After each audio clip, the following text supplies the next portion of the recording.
परम सौभाग्यशाली गुरुमुखों सभी को साप्रेम जय सच्चिदानंद जी। श्री लीला श्री श्री 108 श्री पंचम पातशाही श्री गुरु महाराज जी की।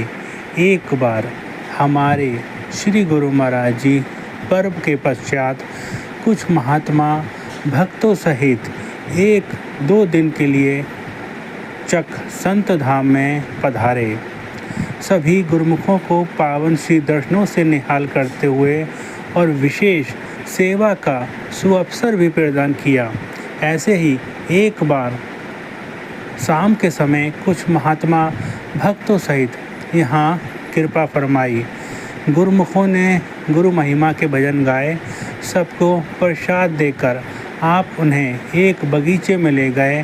फरमाया कि बगीचे में जितनी झाड़ियाँ लगी हैं गुरुमुखों, सब उखाड़कर बाहर फेंको और पूरी सफाई करो। श्री आज्ञा को पाकर सब सेवा में जुट गए। आप स्वयं भी वहाँ एक कुर्सी पर विराजमान हो गए। सब गुरुमुखों ने पूर्ण उत्साह से झाड़ियाँ काटने लगे, झाड़ू लगाने लगे। इस प्रकार सफाई का कार्य आरंभ करवाकर आप अपने कक्ष में आ गए। इधर कुछ ही पलों में उस बगीचे की सफाई पूर्ण हो गई।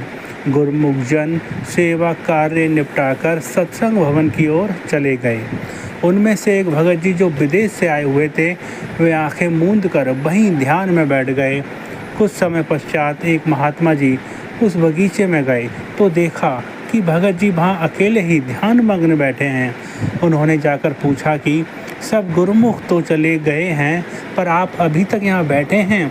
भगत जी ने कहा, मैं आपसे एक विनती करना चाहता हूँ महात्मा जी। मैं वर्षों से जिस चीज़ के लिए तड़प रहा था वह मुझे आज प्राप्त हो गई।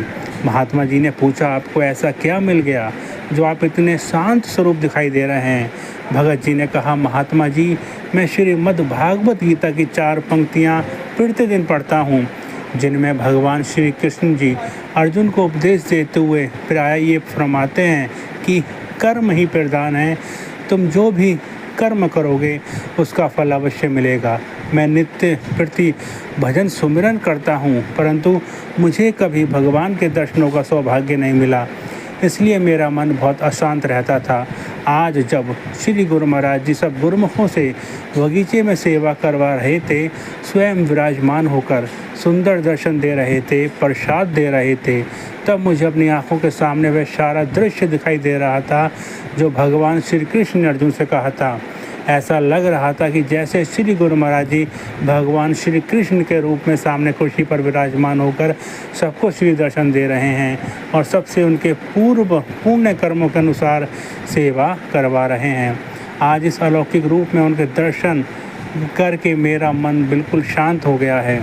सौभाग्यशाली गुरुमुखों, महापुरुषों की कृपा के फलस्वरूप ही ज्ञान का भानु उदय होता है, जो अंतर मन में उजियारा भर देता है। प्रेम सहित मिलकर बोल जयकारा, बोल मेरे श्री गुरु महाराज की जय।